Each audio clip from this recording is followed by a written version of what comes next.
Himachal Pradesh power corporation limited के chief engineer विमल नेगी मौत मामले की जांच में प्रदेश मुख्यालय अधिकारियों व शिमला जिला पुलिस अधिकारियों के बीच चल रही कलह अब सबके सामने आ गई है। मामले को लेकर प्रदेश पुलिस महानिदेशक अतुल वर्मा की ओर से कोर्ट में दायर किए गए हलफनामे पर सवाल उठाने के बाद एसएसपी शिमला संजीव कुमार गांधी ने शनिवार को पत्रकार वार्ता कर कई गंभीर आरोप लगाए। संजीव गांधी ने कहा कि 25-26 वर्षों का मैंने ईमानदारी भरा अपना पुलिस करियर तपस्या की तरह लगाया है। अगर कोई मेरी इस ईमानदारी व प्रोफेशनल अखंडता पर सवाल उठाता है तो मैं पुलिस का पद छोड़ना पसंद करूंगा। इसीलिए हमारी एसआईटी इस मामले को दोबारा अदालत में लेकर जाएगी। जो हमने जांच की है उसे सुरक्षित करवाना चाहते हैं ताकि विमल नेगी को न्याय मिल सके। कहा कि इस मामले में हाई कोर्ट में याचिका दायर करेंगे और सारी सच्चाई कोर्ट के समक्ष रखेंगे। विमल नेगी को न्याय दिलाकर रहेंगे। संजीव गांधी ने डीजीपी पर भी कई गंभीर आरोप लगाए।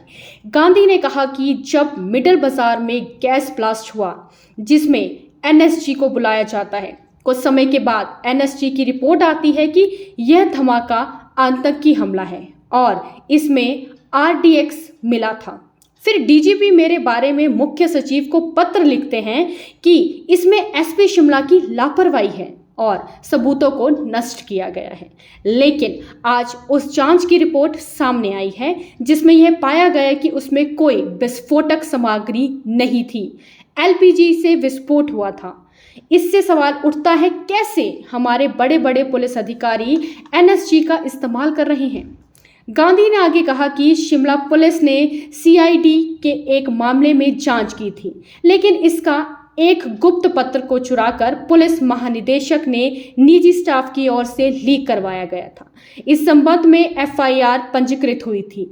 इसमें पुलिस महानिदेशक का निजी स्टाफ शामिल है। इसकी जांच चल रही थी, लेकिन इससे बाधित करने के लिए उन्होंने अनेक प्रयास किए। यही नहीं, जिला शिमला पुलिस को कई शिकायतें प्राप्त हुई जिसमें पुलिस महानिदेशक के आचरण को लेकर गंभीर प्रश्न उठाए गए। कुछ दिन पहले शिकायत प्राप्त हुई कि पुलिस महानिदेशक ने सीआईडी में रहते हुए एक जूनियर अधिकारी पर दबाव बनाकर एक रिपोर्ट तैयार करवाई और कोर्ट को गुमराह किया।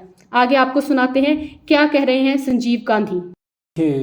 एक बहुत अनफॉर्चुनेट और दुखद घटना घटी और 10 मार्च को जैसे ही शिमला जिला पुलिस को पता लगा कि लेट श्री विमल नेगी जी मिसिंग हैं, जिला शिमला पुलिस ने तत्काल अपनी कार्रवाई की, परिवार के साथ सहयोग किया, परिवार ने भी पुलिस को सहयोग दिया और उन सभी संभावित जगहों को तलाशने का प्रयास किया जहां पर लेट श्री विमल नेगी जी के जाने की संभावना थी।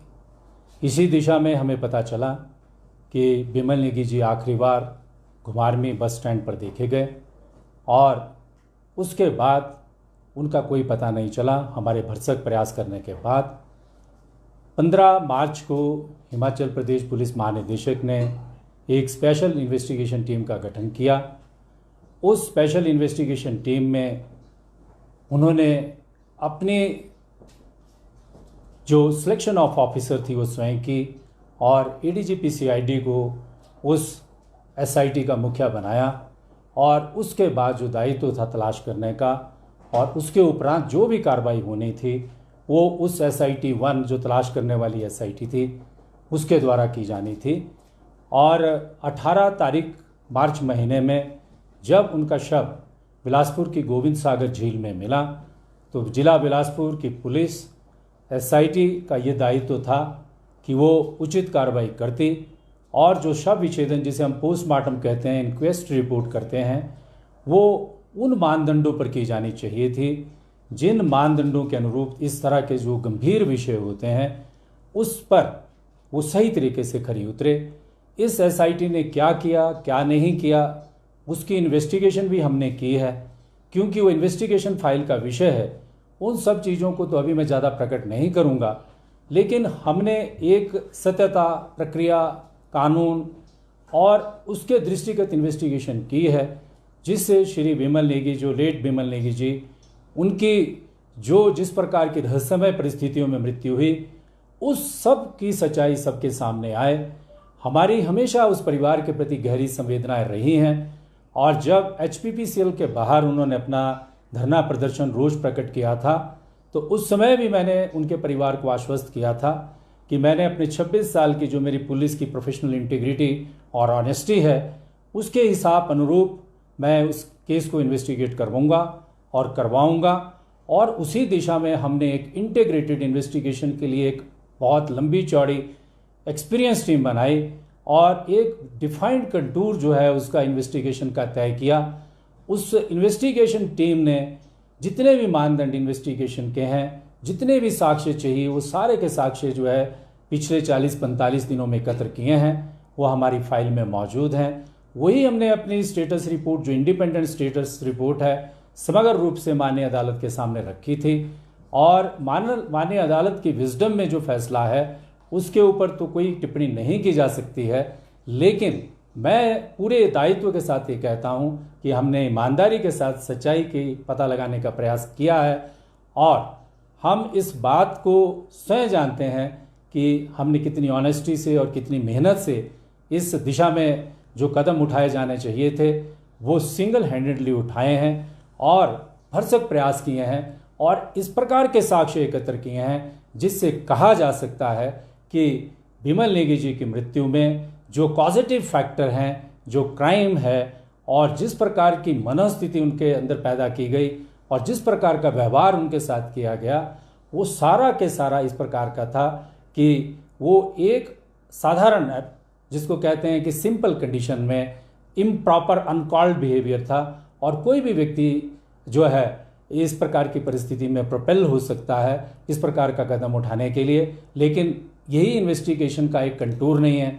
इन्वेस्टिगेशन के और भी बहुत सारे पहलू हैं जिसमें कि क्राइम के और फैक्टर्स जो परिवार ने प्रकट किए थे कि उनकी हत्या भी हो सकती है, उनको पानी में फेंका भी जा सकता है, उनके साथ इस और भी कई प्रकार के अपराध हो सकते हैं। तो लेट श्री विमल नेगी जी के परिप्रेक्ष्य में हमारी टीम उन सभी चीज़ों पर भी इन्वेस्टिगेशन कर रही थी और माननीय अदालत के आने के बाद कल हमने उस इन्वेस्टिगेशन कार्य को अभी रोका है और आगे की जो रणनीति है उस दिशा में हम अभी अपना जो है वो सोच विचार कर रहे हैं, क्योंकि किसी भी इन्वेस्टिगेटिंग ऑफिसर के लिए, एक प्रोफेशनल पुलिस ऑफिसर के लिए ये बहुत बड़ा प्रोफेशनल चैलेंज भी होता है और साथ साथ में एक दायित्व भी होता है जिसमें हमको सिद्ध करना होता है कि उस प्रोफेशनल चैलेंज को हमने एक्सेप्ट किया और अपनी in the line of duty अच्छी प्रकार से निभाया। सर, उसी जो आप ये दलील दे रहे हैं उन्हीं सारी दलीलों को तो अदालत ने खारिज किया है और बहुत सारे सवाल इस पर उठाए गए कि जो उन्होंने बिंदुवार कहा आपकी जांच को लेकर और जो डीजीपी की तरफ से जो एफिडेविट दिया गया था, जो उनकी तरफ से इंडिपेंडेंट स्टेटस रिपोर्ट दी गई थी, उसको आधार बनाया और फ्रिक्शन जैसा वर्ड भी ये बताया था कि आपके बीच में है। तो ये कहीं ना कहीं डिसअपॉइंटिंग है आपके लिए या फिर आप किस तरह से इसको एक्सप्लेन करें? देखिए, जो ऑनरेबल कोर्ट का ऑर्डर है उस कोर्ट में जो लीगल एस्पेक्ट्स हैं, एनालिसिस हैं, उसके संदर्भ में अभी जो हम आगे करने जा रहे हैं, क्योंकि हमारी इन्वेस्टिगेशन इंटीग्रेटेड ऑनेस्ट इन्वेस्टिगेशन है। पुलिस महानिदेशक ने उस इन्वेस्टिगेशन में जो एफिडेविट और जो शपथ पत्र दायर किया है वो बहुत ही गैर जिम्मेदाराना तरीके से दायर किया हुआ शपथ पत्र है।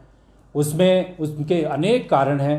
उन्होंने इन्वेस्टिगेशन के जो प्रीमाइस हैं, जो पैरामीटर्स हैं, उनको ब्रीच किया है। उसके क्या कारण हैं वो मैं स्पष्ट कर देता हूं कि किन अल्टीरियर पर्पसेस के साथ उन्होंने ये शपथ पत्र दायर किया। हम सब जानते हैं कि रिसेंटली हिमाचल प्रदेश सीआईडी में एक घटनाक्रम हुआ था। सीआईडी ने एक जांच की थी। जांच करने के बाद एक चिट्ठी को जो है, जो उनकी गुप्त चिट्ठी थी, उसको ऑफिस से निकाल कर चुरा कर लीक करवाया गया था और उस दिशा में एक एफआईआर पंजीकृत हुई है। मुझे इसमें कहने में कोई संकोच नहीं है कि उसमें जो हमारे पुलिस महानिदेशक हैं उनका निजी स्टाफ जो है संलिप्त है और उनकी इन्वेस्टिगेशन चल रही थी।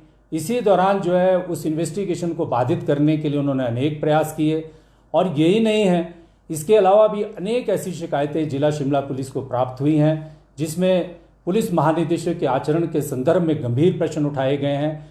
अभी कुछ समय पहले हमारे पास एक शिकायत प्राप्त हुई जिसमें एक विनय अग्रवाल नामक व्यक्ति के संदर्भ में यह प्रकट किया गया है कि पुलिस महानिदेशक ने एक रिपोर्ट तैयार की और वो रिपोर्ट जो है पुलिस महानिदेशक में जब वो सीआईडी में महानिदेशक के पद पर थे और जूनियर ऑफिसर्स के ऊपर दबाव डालकर जो है वो रपट बनाई, वो रिपोर्ट बनाई, कोर्ट्स को मिसलीड किया। उस बात की जांच भी शिमला पुलिस कर रही है। वो हमारे थाना में जो है वो रिपोर्ट जो है पंजीकृत है और उस संदर्भ में भी मैंने एडवोकेट जनरल के कार्यालय में और एसीएस होम के कार्यालय में पहले ही चिट्ठी के द्वारा सूचित किया था। ऐसे अनेक और विषय हैं उनके निजी स्टाफ के बारे में। मुझे इस बात को कहने में कोई संकोच नहीं है कि उनके जो निजी स्टाफ के लोग हैं, आपको पता है शिमला जिला में ड्रग पेडलिंग एक्टिविटीज़ के खिलाफ कितना बड़ा ऑपरेशन जो है शिमला जिले में पिछले 2.5 साल में पुलिस अधीक्षक का पद कार्यभार संभालने के बाद हमने चलाया है। उसमें ये प्रकट हुआ है कि एक संजय भूरिया नामक गैंग में जो है उनके निजी स्टाफ का एक व्यक्ति संलिप्त पाया गया है। उसको लेकर भी हमने माननीय सेशन अदालत में फर्दर इन्वेस्टिगेशन के लिए पिछले 2 महीनों से प्रयास कर रहे हैं कि हम फर्दर इन्वेस्टिगेशन करना चाहते हैं सकता है। और उस समय के जो डिप्टी कमिश्नर हैं उन्होंने जो अपना रोल निभाया था, मैंने उस पर भी जो है सस्पिशन और क्वेश्चन जो है रेज किए हैं कि जो उन्होंने अपना ऑर्डर किया था वो ऑर्डर कहाँ टाइप हुआ, किसने उनको टाइप करके दिया था और क्यों उन्होंने सिलेक्टिव तरीके से एक ऑर्डर पास किया। इस सारे के सारे विषय के ऊपर भी मैंने जो है अपना जो है एक विवेकपूर्ण जो स्टेटस रिपोर्ट है ऑनरेबल हाई कोर्ट में प्रस्तुत किया है।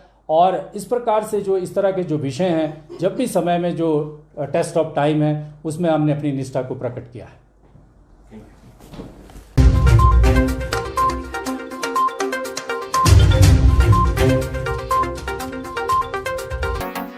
बड़े खास ओ भाई जी, अपने खास।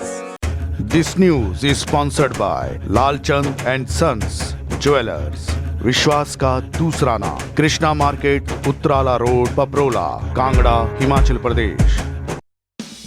Welcome to Buddhamal and sons jewellers Palampur, जहां पर आपको मिलती है कुंदन, गोल्ड और डायमंड ज्वेलरी की exclusive collection. Buddhamal jewellers Palampur जाना जाता है अपने डिजाइन्स, वैरायटी और प्योरिटी के लिए, तो विजिट करना ना भूलें बुद्धामल ज्वेलर्स पालमपुर।